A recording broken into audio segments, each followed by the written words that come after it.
Hello, everyone, and welcome to Got Thrones, a Game of Thrones podcast. I'm Johnny Kolasinski, and with me, as ever, is my illustrious co-host, Alexander August. It is me, indeed. Hello. Hi, everyone.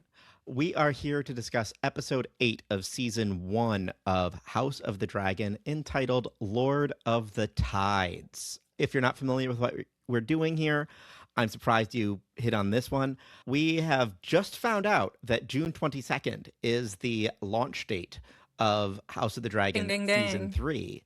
And so we are doing a crash course shallow dive into the first 2 seasons, essentially rewatching it so you don't have to. It's a lot of TV, a lot happens, you don't always want to be sad, so we'll cry for you. Alex, you want to tell everybody about where we can be found? We and the content that we create around this deep fried lasagna of a series can be found on Instagram at Got Thrones, can be found on TikTok at Got_Thrones, and we can be found on YouTube at Got Thrones Podcast. I kind of like us remaining a faceless podcast, as audio only podcasts are being referred to as of late, at least according to one post I saw on LinkedIn. So you can find us on YouTube, but I'm really proud of the clever screen recording I have done of our transcript on Descript to hide our faces. Only on YouTube, and not from our cover photos, which have our faces in them. I don't know. They're smaller files. It's a lot to store video. Anyway, you can find us there. So we have been toying with what we're doing to recap every episode, and we've landed on something that we like. We are doing a 7-sentence, what we call originally called Trial of the Seven, and now Aisle of the Seven, where we describe the episode in 7 sentences, and then we fed that through an AI prompt to get it in the feel of something that we thought really suited the episode. If we like it, great. If we don't, we get to make fun of AI slop. It's a win-win for everyone. You're the one who set up this one, so do you want to pitch us your prompt? My prompt was simply a family psychiatrist writing their report after the events of this episode. So if the psychiatrist perhaps had done a group therapy session and everybody had recounted what had happened. And I have just our general description. I'm going to start with sentence 1. 6 years after the last mess, Corlys Velaryon gets badly wounded in battle, and his brother Vaemond uses the opportunity to challenge whether Rhaenyra's son Luke, whose parentage is, let's say, an open question, should inherit Driftmark. Confidential psychiatric case notes, practitioner Dr. A. Valerian, psychiatrist, re the Targaryen-Valerian family system. Number 1, the presenting crisis originates with Lord Corlys' battlefield injury, which his brother Vaemond immediately exploited. Textbook opportunistic response that this practice has regrettably seen before. Rhaenyra and Daemon rush back to King's Landing to fight the claim, finding the Red Keep transformed into a grim church-like fortress under Alicent and Otto's control, with a heavily drugged Viserys barely conscious in his chambers. Patience Rhaenyra and Daemon return to King's Landing to find the Red Keep redecorated in aggressive religiosity and the king heavily sedated by his own wife. A guardianship situation this clinician finds deeply concerning. I don't know why I heard that in Jerry Ryan's voice. Thank you.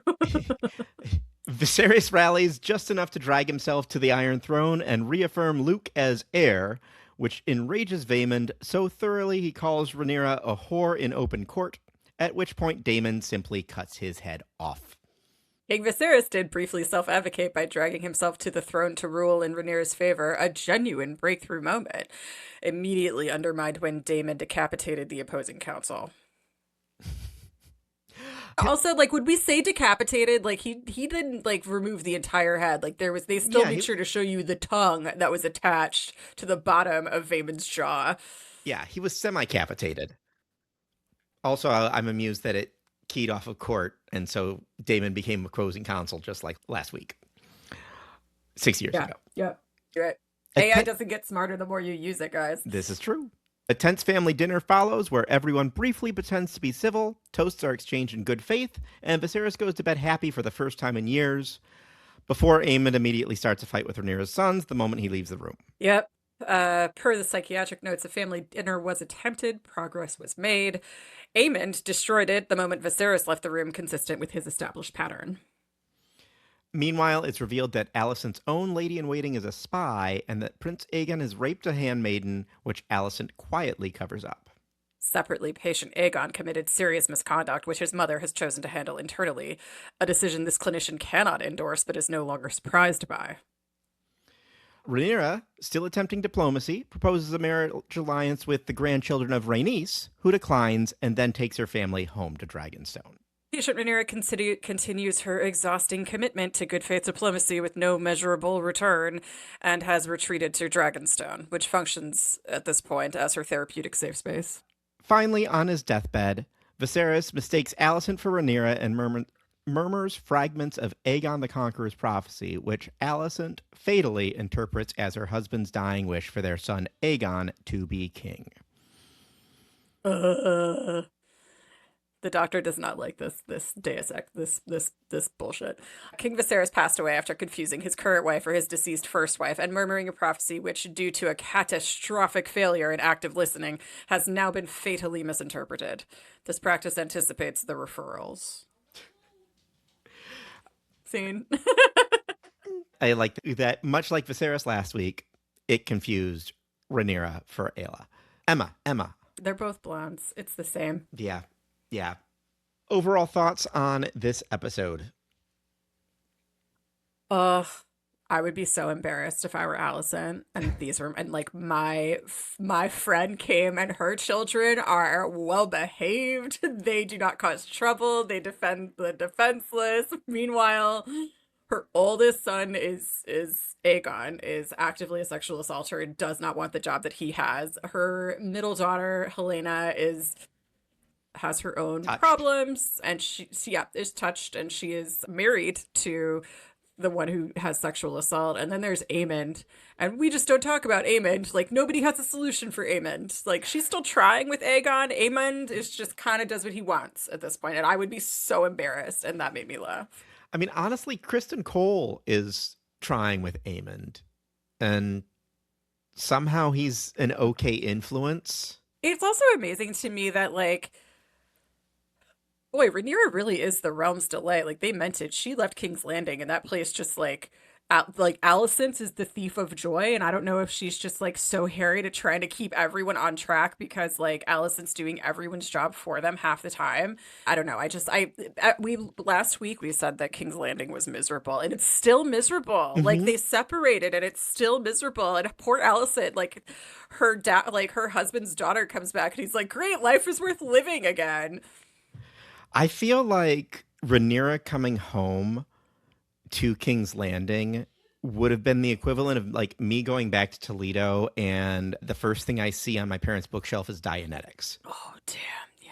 Like, And it's always, the wires are always so crossed as to, like, what is right. Like, nothing is black and white. Like, should Viserys be on Milk of the Poppy all day long? Well, you know, nobody probably should, but is he in active pain, like, all the time? Yeah, he is. It's not unreal. Even I think friend of the show, Greg Winter, Dr. Greg Winter, palliative care doctor, would say, yes, at this point in time, that was absolutely appropriate. What was inappropriate was letting him go to work.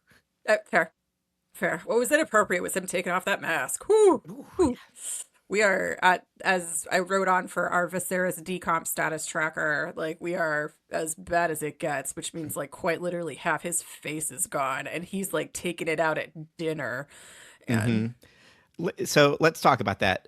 Let's go to our tracking boards for a moment. This is where, if this was a full video podcast, there would be an awesome transition, and I would be in tight pants like the guy on the election map, but it's not. All right, so first thing on our tracking board is the Viserys decomposition status. Where are we, Alexandra August? Oh man, he's a faceless man. He's almost a faceless man. He's, like, naturalized into being a faceless man. It's a terrible joke.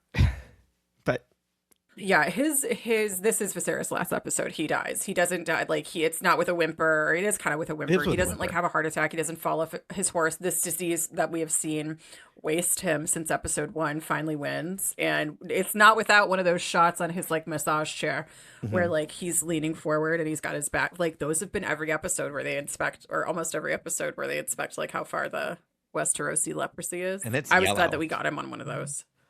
It's not cute.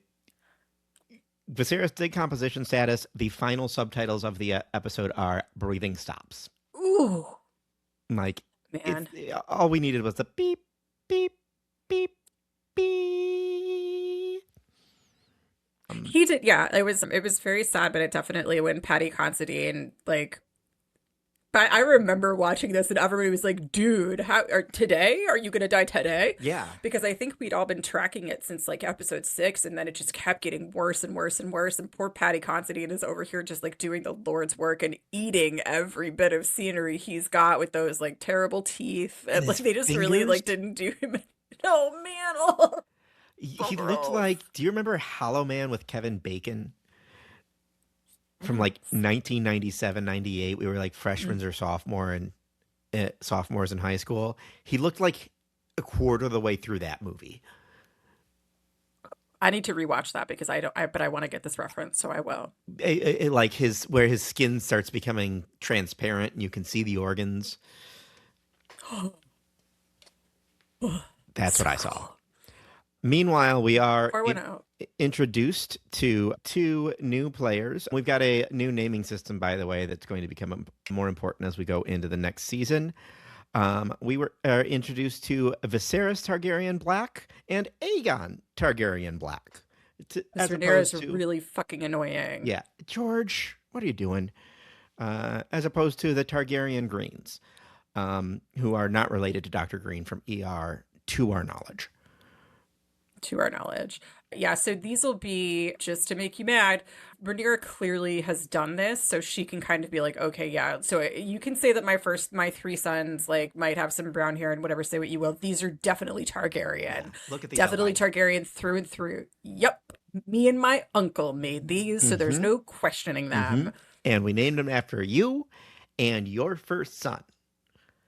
Yep, it's not weird. But the psychiatrist didn't mention that. Yeah, you only have so much time for charts. Only so much time for charts. Did anyone get married? No, I don't think we did. Aegon and Helena actually get married off screen, or were they married last week?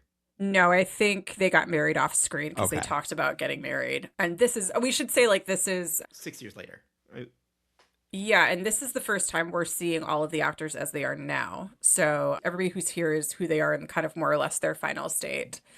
And then I think we covered both of the deaths. I don't think there were any minor deaths this episode. Oh. All right, back to marriages real Oh, quick. We did get this wonderful scene between Rhaenyra and Rhaenys when Rhaenyra more or less uses Rhaena to get close to Rhaenys, whom she is very well aware hates her because for all Rhaenys knows, Rhaenyra had her son killed mhm. in order to marry Daemon. So Rhaenyra and Daemon are hyper aware of that, and also still have not simply told Rhaenys that her son is alive, which I don't know, I guess in for a penny, in for a pound. But so she uses Rhaena to get close to Rhaenys and begs Rhaenys to, when the High Towers like if do what the High Towers are gonna do to back her. And Rhaenys is like, no.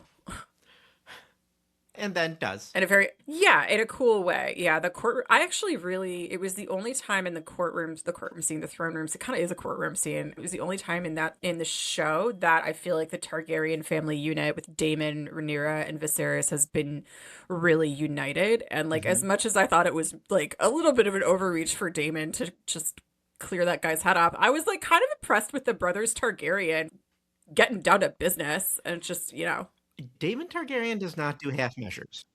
No, he doesn't. And it was very appropriate in this time because that guy called his wife a Hmm. prostitute.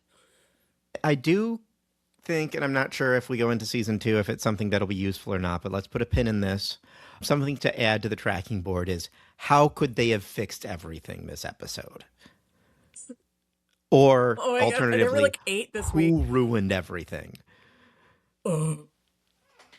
Aemond with his ridiculously funny my cousins who grew up so handsome. I don't remember the exact words, but wise and handsome and And strong. strong. Oh my God. Eh, Yep. eh. The problem with Vaymond is that like you want Aemond is like I kind of want him to succeed. Yeah. Like it's not like that's a good read, man. Like it's like really shitty, but also like way better than your brother who's out here being like you if you want a real man and like is barely taller than Jace. Both of those kids But are, I say kids because I'm 40 years old. Both of those adult actors are punching above their weight class as far as chewing the scenery and being melodramatic and heightened without it feeling farcical. I'm yeah, really impressed with I both of the Targaryen Green boys.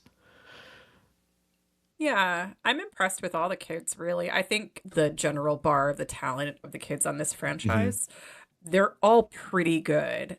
They're not like I think if they're not great, they're not given a tremendous amount of screen time. So I just appreciate that. And I think we see that there's, again, like it's a deep fried lasagna, this show. There's so many little relationships and so many moments that have to be executed just pitch perfectly in order for all of the action that comes in season two and then in season three for that to have the perfect weight that I don't know. Hmm.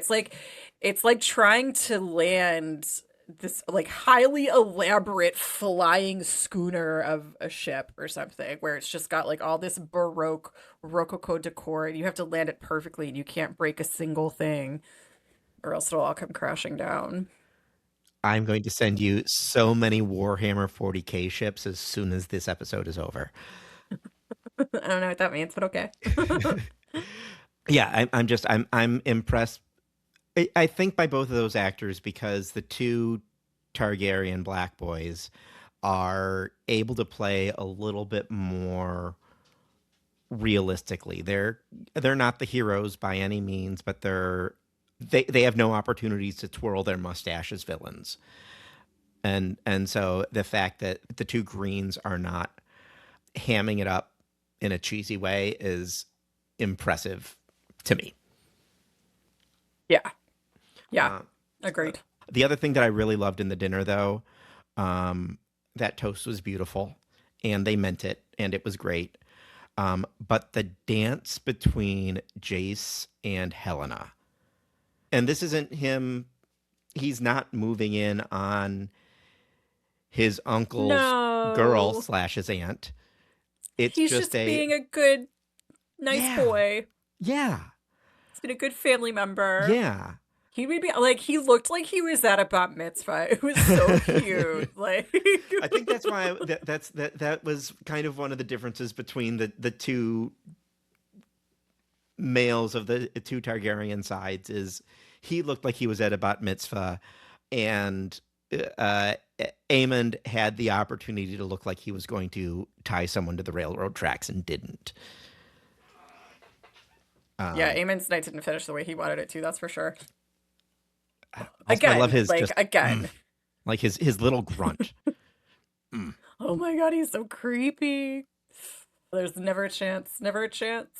But we do like to talk about who we think slayed this episode and who got cut. Who would you say slayed? The people I thought slayed this episode, Jace. Yep, that was gonna be I mine. thought Jace. He's just doing a really good job, and there just really not enough young men out there doing good jobs and accurately caught, and also kind of Luke because Luke just seems like he really like sees everything, and there's so many kids in this whole mess that like are not where they want to be, and Aegon the Second does not handle that with grace. Lucerys does.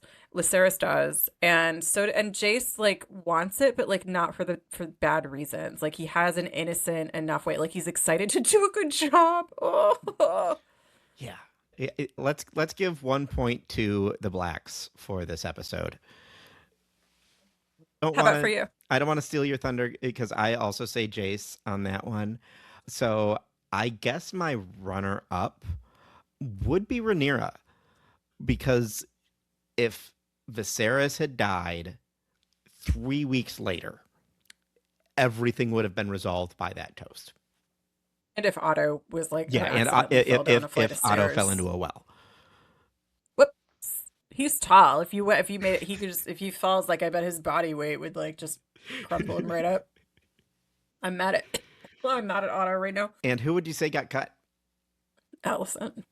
Yeah. Again, I would Yeah. be so embarrassed. I would be so. I just thought about my mom and just like all of Oh, my Nancy aunts, and would just I'm like, never. could you imagine? No, she would be horrified. She would have been one of the ladies at the table and would have just been like, oh my God, and would have like left and told me, she's like, Alex, I never would have in a million years. Anyway, for Allison, my heart really broke for her because really ultimately, and I should say, this is a scene that we'll get the next episode where Renice kind of is like, yo, why don't you work for yourself? And I loved so much to see her and Rhaenyra just like potentially patch things up a little bit. And you see the very real love that is there. And then you see the men fuck it up. Mhm. Alicent just feels like she's a mom and she's doing her best, and I just want her to like get a glass of wine and like go to her, have some me time, go to her she Alicent needs a she shed. If anybody needed a she shed, Alicent. Absolutely. But unfortunately, the she shed she has is Kristen Cole. Oh, And also she gave Larry Strong a key, rather, which we'll discuss next episode, and I'll be angry. Olivia Cook, listen. though, she furrows her brow well beyond her years. Like, she has like Southern matriarch brow furrowing capabilities. They are also like she's definitely like a religious doyen, and they've really done her up with that high collar and like 7 pointed Hmm. stars, which kind of bums me out for her because she was so cute her whole life, and then now she's got to be like dressed for the Lord, Hmm. dressed for the Lord. I have to say, and not for reasons we think, the person who got cut, and he is definitely winning whatever the opposite of the Heisman Award is this season, is Viserys. Not for dying, but for dying when he did, and for ending it on a royal fuck up. Unintended pun. Like, if you just said, no, see, what I'm trying to tell you about is a legend about Aegon, the first one. But Oh, unfortunately, he was a little poppied out. And Allison was just so excited to hear that. yeah, it's what she wanted to hear the whole time. And I agree with you, given what we'll see next episode, that you said the last episode that we talked, that it was pretty likely that regardless of whether or not he had this happen, or had this, had Viserys given this message to then be misinterpreted by Alicent, who has a renewed fervor that her son belongs on the throne. I think it's because I don't want the show to hinge on something this silly. Like, it's what I hate about Romeo and Juliet, that it's a fucking misunderstanding. Hmm. So to me, that's just, I don't know if I'm just tired of the trope or if I really believe it, but it seems plausible to me that given what the Green Council has in store for us after Viserys, in the wake of Viserys' death and the hours of that, I don't know. I think Otto, I wouldn't have put it past Otto to hurt his daughter if she gets too anti, if she was going to unite with Rhaenyra, and I would not put it against I would not put it past Otto to have had a plan for that. I've got finally, for the first time this series, I've got a conspiracy theory for next episode. Ooh, put it in the notes.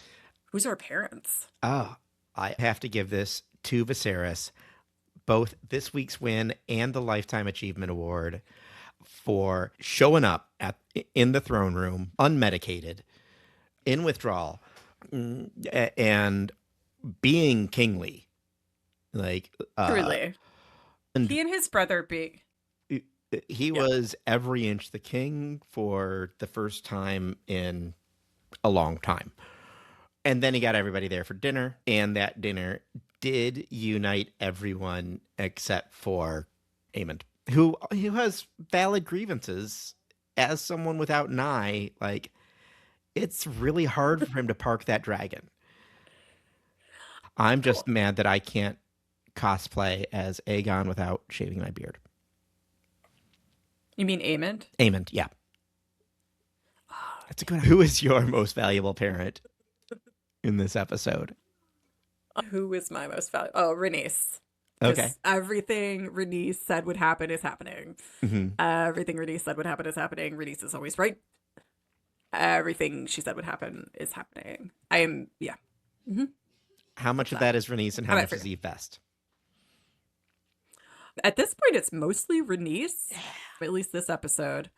I have one note for next episode, but we can get there. But yeah, no, it's Renice. She is impossible to sway. She's the only person who has an appreciation for autonomy and what that means, and she can see a lot farther down the line than Rhaenyra can. I was surprised she took that meeting, like really surprised. There would be no way you could convince me that she didn't know about Laenor, and I don't know how she's putting that to bed, but overall, Yeah. fantastic. What about your Queen of Love and Beauty? Oh, Viserys. Yeah. He really did his best this week. It's just, I think it was kind of just a middle management, like mediocre guy failing up and doing the best he can. And the best he can is wonderful, but like not Represent. super effective. Your best is much more sustainable and long lasting. Thank you. For you. I have to give it to the combination of Jacaerys and Helena at prom. Oh, so precious. It was also like funny, not funny when Helena was like, sometimes, most of the time, he ignores you, except when he's drunk. Yeah. Like, Yeah. damn. Again, Allison, oh my god, I would be so embarrassed. But Like, not that we don't love Helena, but like everyone's like, Rhaenyra's like, girl, so kids, we're both moms? Did you homeschool? I tend to hate to reference this series at this point in time, but like she's just a darker Luna Lovegood. Oh, if Luna Lovegood, oh man, yeah. If Luna Lovegood, but it was Luna Lovegood in an 18th century mental institution. Yeah. Luna Lovegood in Girl Interrupted. All right. Well, with that, Next episode, we are going to be discussing what is always the most exciting episode of any Song of Ice and Fire related series, and that is the episode before the season finale. there's far less fallout of like Damon slicing off some dude's head like mid sentence. Far less fallout for that than there is for Viserys very predictably dying. Which I don't know why I'm mentioning that as though it's weird. I did have a note that I'm like, everyone is just like really fine with the large amount of death that could be expected at any given event. At an event that Damon shows up at. Or Kristen. All right. See you in a bit, folks. See you in a bit.